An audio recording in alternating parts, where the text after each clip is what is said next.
श्री हरदास। अश्विन माह के कृष्ण पक्ष की दशमी को माता दुर्गा ने महिषासुर का वध किया था और भगवान श्री राम ने दशानन रावण का वध किया था। यह अच्छाई की बुराई पर जीत का दिन था, इसलिए इस दिन दशहरा और विजयदशमी का पर्व मनाया जाता है। यानी इस दिन में आयुध पूजा के साथ साथ माता दुर्गा और श्री राम की पूजा होती है और रात को रावण दहन करके विजयोत्सव मनाया जाता है। तो आइए जानते हैं दोनों कथाओं के बारे में। दशहरा की कथा। वाल्मीकि रामायण के अनुसार अयोध्या के राजकुमार श्री राम को 14 वर्ष का वनवास हुआ।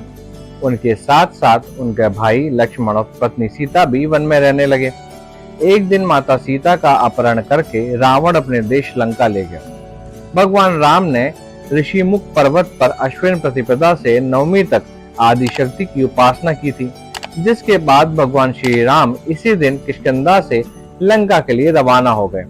प्रभु श्री राम ने हनुमान, सुग्रीव, जामवंत, अंगद और विभीषण की मदद से लंका पर हमला कर दिया। राम और रावण के बीच भयानक युद्ध हुआ। दशमी के दिन श्री राम ने रावण का वध कर दिया। रावण का वध करने के बाद से ही यह पर्व बुराई पर अच्छाई की जीत की खुशी में मनाया जाता है।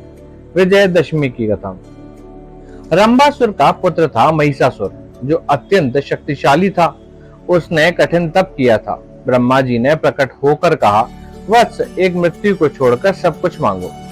महिषासुर ने बहुत सोचा और फिर कहा, ठीक है प्रभु, देवता, असुर और मानव किसी से मेरी मृत्यु ना हो। किसी स्त्री के हाथ से मेरी मृत्यु निश्चित करने की कृपा करें। ब्रह्मा जी एवं मस्तु कहकर अपने लोक चले गए। वर प्राप्त करने के बाद उसने तीनों लोकों पर अपना अधिकार जमा कर त्रिलोकाधिपति बन गया। तब भगवान विष्णु ने सभी देवताओं के साथ मिलकर सबकी आदि कारण भगवती महाशक्ति की आराधना की। सभी देवताओं के शरीर से एक दिव्य तेज निकलकर एक परम सुंदर स्त्री के रूप में प्रकट हुआ। हिमवान ने भगवती की सवारी के लिए सिंह दिया।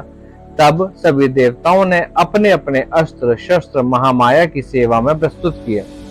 भगवती ने देवताओं पर प्रसन्न होकर उन्हें शीघ्र ही महिषासुर के भय से मुक्त कराने का आश्वासन दिया। भगवती दुर्गा हिमालय पर पहुंची और अट्टहास पूर्वक घोर गर्जना की। महिषासुर के असुरों के साथ उनका भयंकर युद्ध छिड़ गया। एक एक करके महिषासुर के सभी सेनानी मारे गए। फिर विवश होकर महिषासुर को देवी के एक साथ युद्ध करना पड़ा।